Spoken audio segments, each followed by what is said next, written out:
Hi. So my name is Aja Tattyana, and today I just wanted to get on here and share my experience, my very personal experience with maladaptive daydreaming. This isn't something that I've always talked about. It's something that I'm learning to accept. It's a part of myself that I'm learning to accept, and I just wanted to come on here and share my experience with it and just talk about my perspectives on it and also things that are going on in my life. I am an artist, I'm a singer-songwriter, and just kind of connecting these things about myself with my artistry and just my perspective on it. So stay tuned.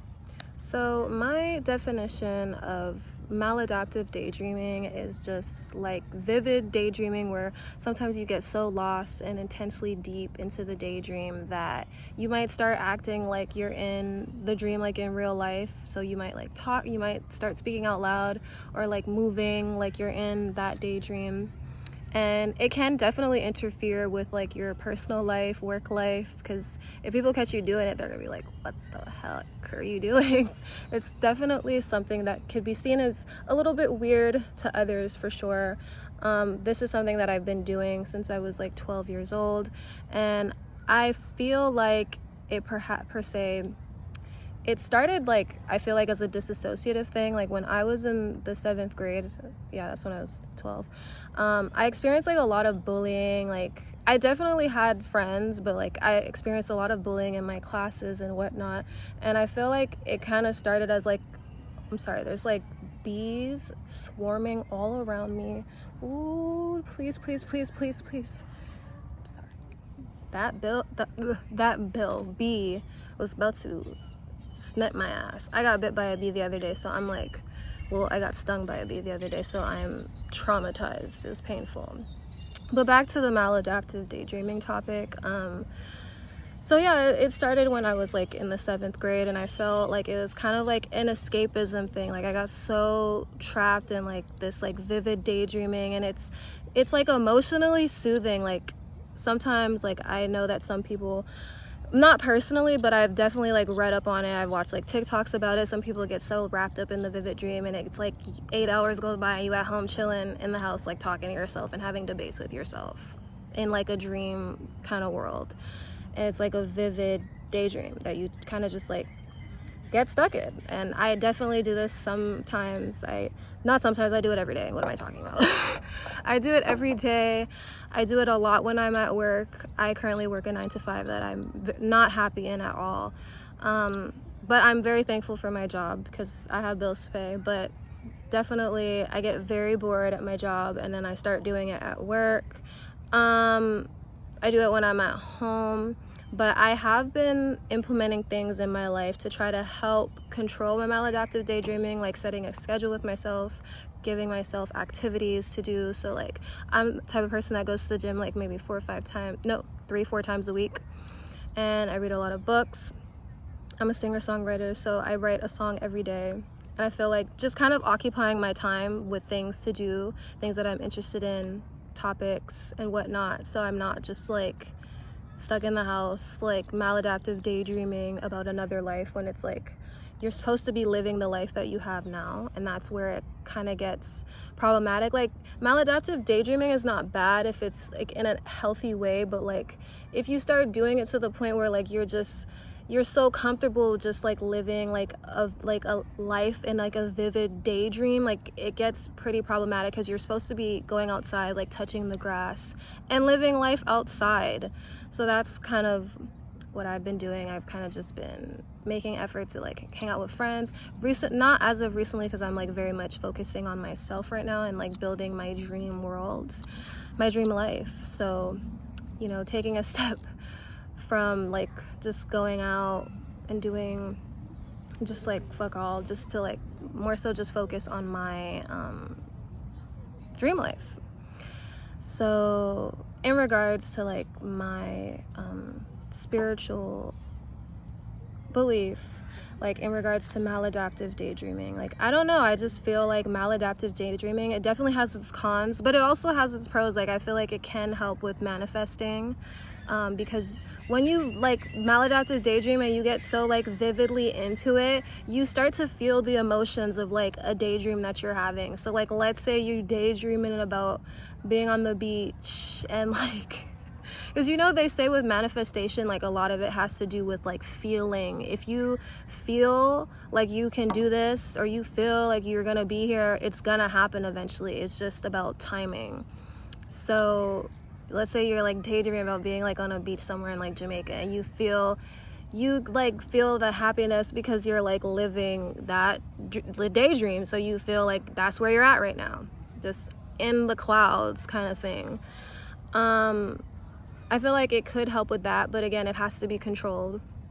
And also, like, I feel like with the daydreaming, like even recently, I always felt like maybe my daydreams, especially the person that I dream of myself being, is like, it's a person that's already like, that exists. Like, it's an extension of myself that exists like on a different dimension. It's just about me reaching for it. And I feel like it's kind of similar to what they talk about in regards to like quantum leap. Don't quote me, I'm just kind of speaking off of my head of like what I think. It's like quantum leaping into like another universe, alternate version of myself, but it's like the version of myself that I want to be, because that's kind of what I daydream about. I daydream about myself and like the version that I've always wanted to be. And you know, like even when I was a kid, I would dream about being like the cool girl that had the boyfriend, and I wasn't any of those things when I was like 12. So yeah, that's kind of how it started. Ooh, my eyebrows looking a little crazy, but don't mind that. And in regards to like my artistic vision, like I feel like I've just found myself through my maladaptive daydreaming, like from like my artistic identity. Like like if it makes sense, like I just feel like I've always been somebody that's like in the clouds, a big daydreamer, and just like I just feel like I was brought to kind of just like shine my little lights. I feel like most people were, though, like all of us were, but just I can only speak on myself when I say that. And just yeah, just really it is helping me shape my artistic identity, and really like understanding like who am I, what is my message, what is my vision, what do I want to do. And I feel like I want to be able to share my experience with this, because this is like kind of a big part of who I am, but it's like not everybody knows. It's just me kind of going through it by myself and feeling kind of like weird and crazy and like a little neurodivergent. Like I don't think it is that with maladaptive daydreaming, but just like different because of what I do. And it's like so, and it does feel like a little addicting, but I am controlling it, and I'm also like using it to my benefit and allowing and like accepting a part of myself that makes me unique, and sharing it with other people who may be going through the same thing, because I'm sure there's other people who maladaptive daydream as well, and I'm sure they probably feel a little bit weird about it as well. But yeah, it's just an interesting thing that I just wanted to get on here and share with other people, because maybe they're going through the same thing as well. And you know, right now I'm just like outside in the park, and it's just like beautiful.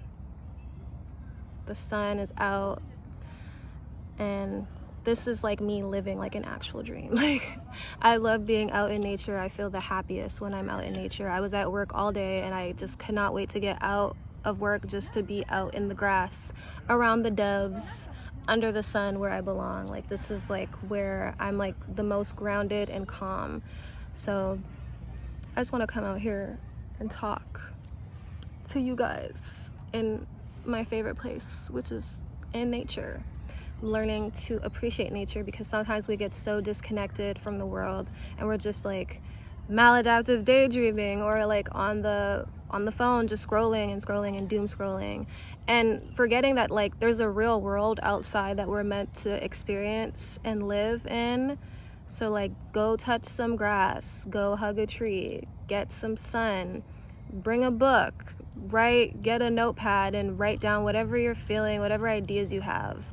You know, start writing that play that you always wanted to start writing that song, and you know, start taking those lessons that you wanted to take, that you've always wanted to take. You know, there's no point of us like being scared, because like, we're all gonna die one day, and it's like, do you want to die not doing any of the things that you did because you were scared of other people's judgment, or do you want to live a life where you said like, damn, I did that, that's what I want to do, even if it is like scary? And I'm definitely scared of actually, no, what am I saying? I'm not scared.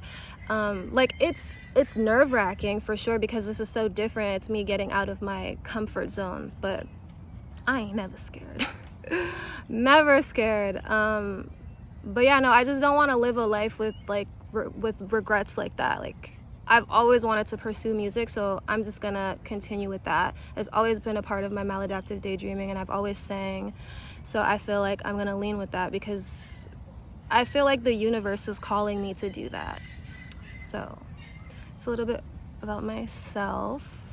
Yeah, so things that you can do to like help with it is to create a schedule, find activities that you enjoy doing. So even if you don't like going to the gym, find a physical activity that you like to do, like jogging, bike riding, I don't know, like some type of sports team. There's so many things that you could do.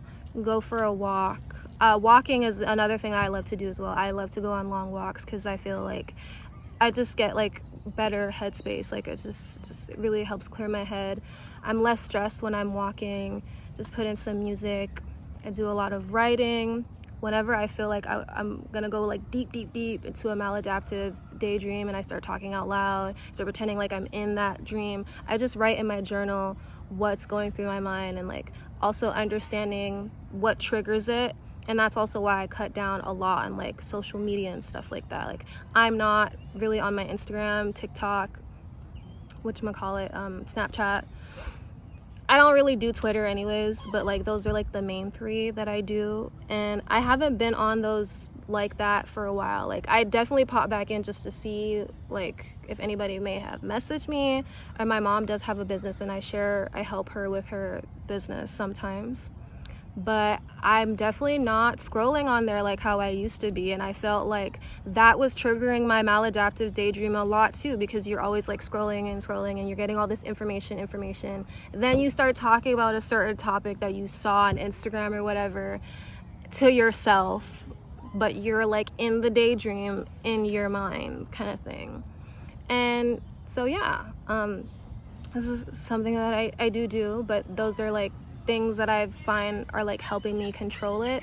And like, meditation is also another one. I can't believe, how could I forget that? That's like such a big thing. Like, I'm trying to be a lot more consistent with meditating. The best time to meditate is definitely in the morning. You know, your mind is at ease, you're a lot more relaxed when you first wake up, so that is like the best time to meditate.